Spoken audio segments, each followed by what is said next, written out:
బాగుపడుతుంది, మీరందరూ బాగుపడాలని నా సూచన ఒక్కటే, అవకాశం వచ్చినప్పుడు నిలబెట్టుకోండి, దాన్ని 10 మందికి సాయం చేయడానికి ఉపయోగించండి. మన వాళ్ళకి ఏమవుతుందంటే మీకైనా మాకైనా రాగానే జర పుర్సత్ అయిపోతాం, మనం జర రిలాక్స్ అయిపోతాం, జర దావతులకు గీవతులకు ప్రాధాన్యత ఇస్తాం. దాంతో ఏమవుతుందంటే చూసినావా వీళ్ళకి అవకాశం ఇస్తే నిలబెట్టుకోలేదు, వీళ్ళకి అవకాశం ఇస్తే గిట్ల చేసిరు, వీళ్ళకి అవకాశం ఇస్తే గట్ల చేసిరు అని ఎదురుగున్నోళ్ళు మన వెనకంగా మాట్లాడుకుంటారు. అందుకోసం నేనేమంటున్నట్టు ఈ అవకాశం వచ్చిన వాళ్ళు కానీ రేపు భవిష్యత్తులో ఈ ఉద్యోగాలలో డాక్టర్లుగా, లాయర్లుగా, ఇంజనీర్లుగా, ఐఏఎస్లుగా, ఐపీఎస్లుగా మన పిల్లలు ఎవరైనా చివరికి హోంగార్డ్ కానీ కానిస్టేబుల్ కానీ 10 మందికి సాయం చేసేటట్టు మనం దీన్ని నిలబెట్టుకుంటే ఏమవుతుందంటే ఇంకో 10 అవకాశాలు వస్తాయి. మనం అవకాశం ఇచ్చినప్పుడు దీన్ని సరిగ్గా మనము ప్రజల ముందర కొంచెం మన గౌరవం పెరిగేటట్టు మనం వివరించకపోతే ఇక వీళ్ళకి ఇస్తే గింతేనా, వీళ్ళు మారరు, వీళ్ళు గిట్లనే ఉంటారు అంటే నేను జర ఓపెన్ అయ్యి చెప్తున్నా, మీతో ఎందుకు చెప్తున్నానో దీన్ని అర్థం చేసుకోరి. అంతా బాగుందని చెప్పి మీకు చేతులు కలిపి ఫోటో దిగి పంపొచ్చు, కానీ దానివల్ల పూర్తి స్థాయి ప్రయోజనం లేదు. మనకి ఏ అవకాశం వచ్చినా దాన్ని నిలబెట్టుకొని అరే వీళ్ళకి ఇస్తే సమర్థులే, బాగా చేస్తారు, 10 మందికి ఉపయోగపడతారు, జర పద్ధతి మీద ఉంటారని మనం నిరూపించుకుంటే ఏమైందంటే ఇంకో 10 అవకాశాలు కొత్త వాళ్ళకి వస్తాయి. మనం దాన్ని ఆ అవకాశాన్ని మనం సరిగ్గా ఒడిసి పట్టుకోకపోతే ఏమవుతుందంటే ఎక్కడో ఒక దగ్గర ఏ ఇళ్ళకి ఇస్తే గిట్టనే చేస్తారా అని మీకు మాకు ఆ చెడ్డ పేరు రావద్దు. అందుకోసమని ఇచ్చిన అవకాశాలు ఇచ్చిన వాళ్ళకే కాదు, రేపు వచ్చే అవకాశాలలో ఏ ఉద్యోగం వచ్చినా ఎవరన్నా మనోళ్ళు వస్తే కూర్చోబెట్టి మర్యాద ఇచ్చేవాళ్ళు పని ఉంటే చేసి పెట్టురు, లేకపోతే వాళ్ళకు సలహా ఇయ్యరు. ఒకసారి వాళ్ళకి తెలియదు, పాపం ఎక్కడి నుంచో కింద నుంచో కష్టపడి వస్తాడు,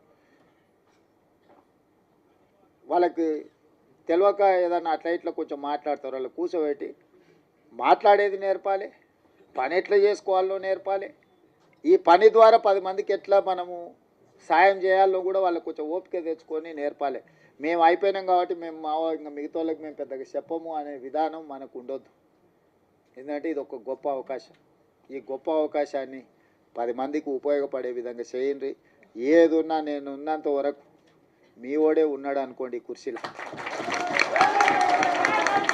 ఎందుకు చెప్తున్నా అంటే నాకేం ఇంటికి తీసుకుపోయేది ఏంది లేదు, నేను ఏది నా ఇంటికి తీసుకుపోను. 10 మంది ఇబ్బందులు ఉన్నోళ్ళకి సాయం చేయడానికి నేను ఉన్నా, నాకు పేరు తప్ప ఇంకేంది లేదు. అరే నన్ను కనిపిస్తే మీరు నమస్కారం పెడితే నాకు సంతోషం అవుతుంది అంతే. అరే మాకు అన్న చేసి నమస్తే అన్న, నన్ను గుర్తుపట్టకపోయినా నేను మిమ్మల్ని గుర్తుపట్టకపోయినా నమస్తే పెడితే నేను చేసిన పనికి నాకు సంతోషం కలుగుతుంది. నేను అంతమించి మీ నుంచి ఏం ఆశిస్తలేదు. ఆయన సతీష్ మాదిగా నేను పొట్టేలు కోసి దావతీయమని కూడా నేనేం అడుగుతలేదు. ఆయన కూడా అప్పుడప్పుడు చెప్తుంటా కానీ వినడు, అప్పుడు అట్లా ఇట్లా చేస్తుంటాడు. ఆయన దృష్టిలో పెట్టుకొని ఇప్పటి దగ్గర చెప్పిన శిలక్కి చెప్పినట్టు చెప్తినరా నాయన నీకెందుకు నేను ఉన్నా కదా అని అంటే ఉన్నట్టు ఉంటాడు, అప్పుడే అట్లా పోయేస్తాడు.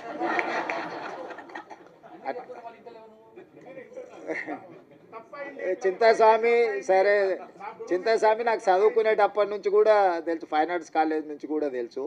మన వాళ్ళకి ఏంటంటే ఆవేశం ఎక్కువ, కొంచెం ఆలోచన తక్కువ చేస్తారు. ఆవేశంలో ఆలోచన రాదు ఎవరికైనా నాకైనా మీకైనా ఎవరికైనా.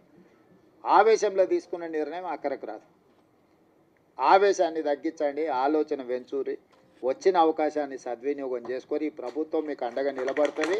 మీ మంచి కోసం పనిచేస్తే మీ వెల్ఫేర్ కావచ్చు, మీ డెవలప్మెంట్ కావచ్చు, పిల్లలకి చచ్చిపోయిన వాళ్ళు లేకపోతే బాధితుల కుటుంబాలకి ఇంతకుముందే ఇచ్చిండ్రు బుడగ సంఘాల నుంచి వీళ్ళందరికీ ఇల్లు లేని వాళ్ళు ఉన్నారు, అందరికీ ఈసారి ఇల్లు ఇచ్చే బాధ్యత నాది. మీ అందరినీ మీ వెల్ఫేర్ కోసం, మీ డెవలప్మెంట్ కోసం, మీ ఎడ్యుకేషన్ కోసం పర్ఫెక్ట్గా గవర్నమెంట్ చేస్తుంది. ఓ రోజు ఆలస్యం కావచ్చు, నాకు 100% ఇవ్వాలని ప్రేమ ఉన్న ఓసారి అవకాశం రాదు. దాని అర్థం మీకు ఇవ్వద్దని కాదు, దానికి కొంచెం ఓపిక, కొంచెం వ్యవహారం, కొంచెం పద్ధతి మీద మనం చేసుకుందాం. మీరందరూ ఎవరితో కొట్లాడకరి, మీరు ఎవరితో వాదించాల్సిన పని లేదు, ఎవరితో కొట్లాడాల్సిన పని లేదు. మీ పని మీకు జరుగుతుంది. జరగడానికి ఇంతమంది ఉన్నాం మేము ఈడ. మీకు ఏం కావాలో చేసి పెట్టడానికి మేము ఉన్నాం, చేసి పెడతాం. మంచిగా చేసుకొని నిలబెట్టుకోండి. పిల్లల్ని మంచిగా కోచింగ్ సెంటర్లకు పంపించుర్రి, ప్రిపేర్ చేయండి, పాస్ చేయించుండ్రి. వాళ్ళకి ఎడ్యుకేషన్కి ఏం కావాలనో, వాళ్ళ కోచింగ్లకు ఏం కావాలనో కూడా ఫర్దర్గా చేద్దాం. ఎందుకంటే ఇప్పుడు వరుసగా నోటిఫికేషన్లు వస్తాయి. ఈ నోటిఫికేషన్లలో పిల్లలు సెలెక్ట్ కాకపోతే మనం ఇచ్చిన ప్రయత్నం అంత ఏంది?